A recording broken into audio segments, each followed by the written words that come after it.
So for many of us, the school year is fastly approaching. I am going into my senior year at the University of Minnesota. And not only am I going into my senior year, I am going into my last semester. For all you little baby gophers starting probably in you'll move in maybe 2 weeks.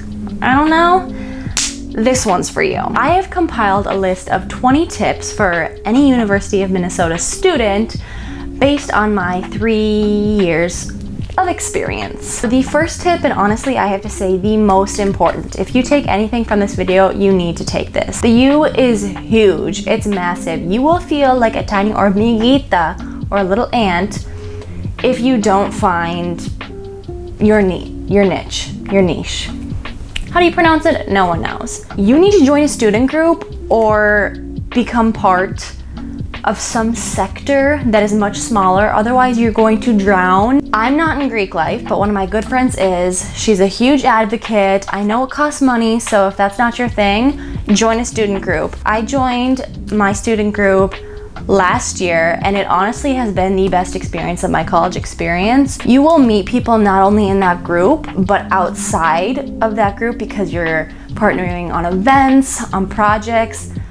Such an amazing opportunity. Find something that you like or passionate about, or even are just remotely interested. Chess club or karate club. I almost joined karate club my freshman year. You're never gonna get these experiences again. You will only regret it if you don't. I promise you. Join a student group. Actually, this might be tied for number 1, but this is to study abroad. I know not everyone can fit it into their schedule or for financial reasons, but if you can make it work in your schedule and it is not a huge strain of money, honestly, my study abroad program cost almost just a little more than my tuition. You need to do it. It was the most rewarding experience of my life this far.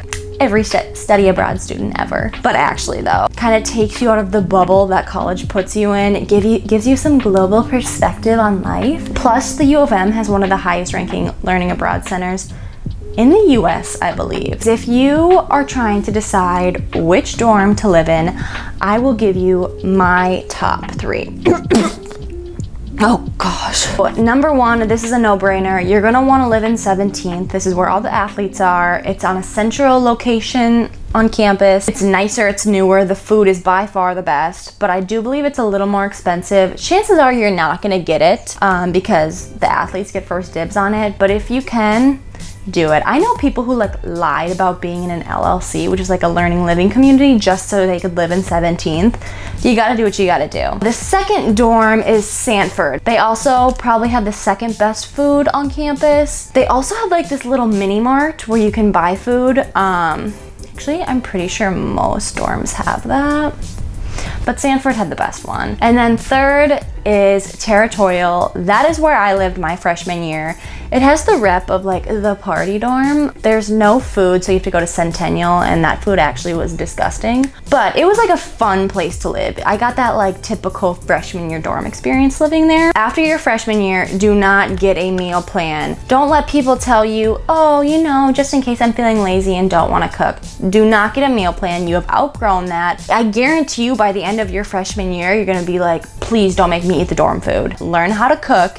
If you really don't know how to cook, literally just buy frozen meals because the meal plan is so expensive that it's not worth it. It's almost more economical to go out to eat for every meal that you buy because each one breaks down to $10 a meal, I believe. I could be just spewing lies right now, and you just don't need more dorm food. You don't need a year 2 of dorm food. I can guarantee you that.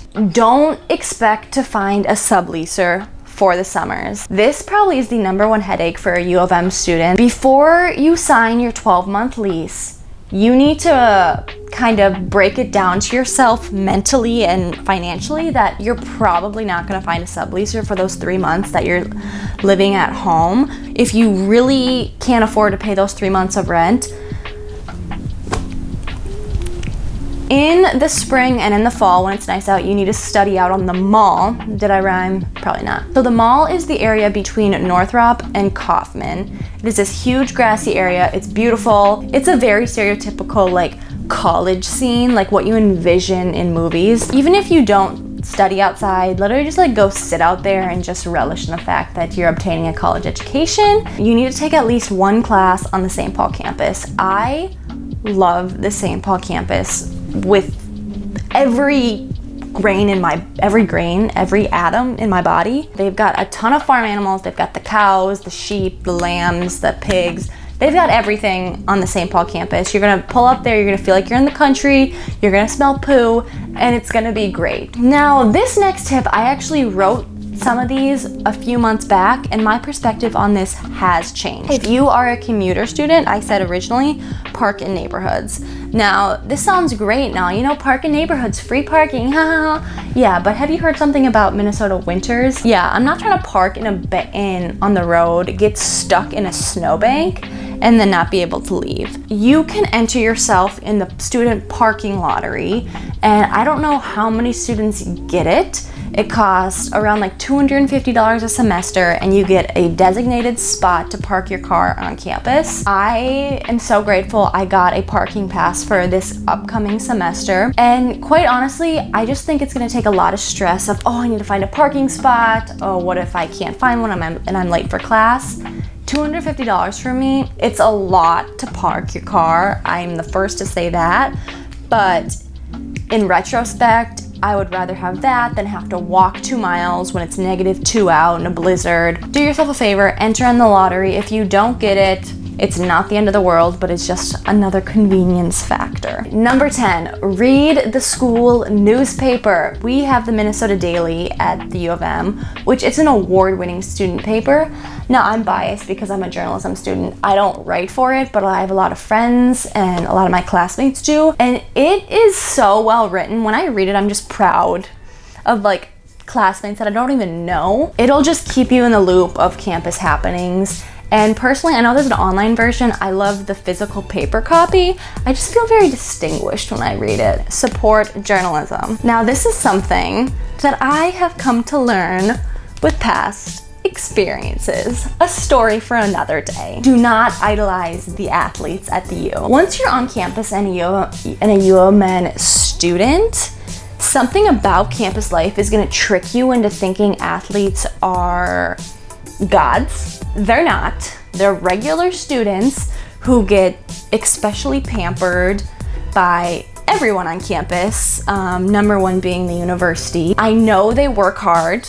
They do a lot, they practice a lot, they have games and everything, but so does everyone else. We all are busy, and just because we're not athletes doesn't mean we're not contributing to campus culture. Whether it be in terms of friendships, relationships, if you're partners with an athlete in class, don't let things slide and don't normalize things just because they're an athlete. They're not better than you, they're not higher than you, there's no hierarchical scale in terms of who's better than one another at the U. It's not a thing. And don't let anyone try to convince you otherwise just because someone is an athlete and has a special backpack. You need to network. Minneapolis and Minnesota in general is home to some of like the biggest corporations in the world. That also might be an exaggeration, but kind of not. Like, we have Target headquarters, US Bank headquarters, General Mills. So there are so many huge global companies located literally 10 minutes from campus, and I guarantee you so many employees that work there are UMN alum. If you don't take advantage of these opportunities when you are a student, they're not gonna be there when you graduate. Next one, buy a U-Pass. For me, I am always taking the light rail, I'm always taking the bus, like at least 2 to 3 times a day, most days. And a U-Pass costs $110 for a semester and you get unlimited rides. Get yourself a U-Pass, public transportation for the win. Is that a W? Okay, now this might not be the best piece of advice, but it is something that I've come to accept. And realize that you're gonna spend a lot of money at Starbucks and Caribou. There is a Starbucks everywhere you look, probably in like every other building. It's the same with Caribou. I've just learned that for me, coffee and like buying myself something to drink is like a form of self-care, especially in like a busy day. And so if I had to spend $4 a couple times a week on a coffee. I deserve it. I work hard. So don't feel bad if you're spending a little more than usual on coffee. Like, obviously don't get one every single day, but everything in moderation is good. Caffeine, once again, for the win. This is the last and final tip that I'll be bringing to you all, and that is take at least one class that is just completely random and something that you're kind of interested in.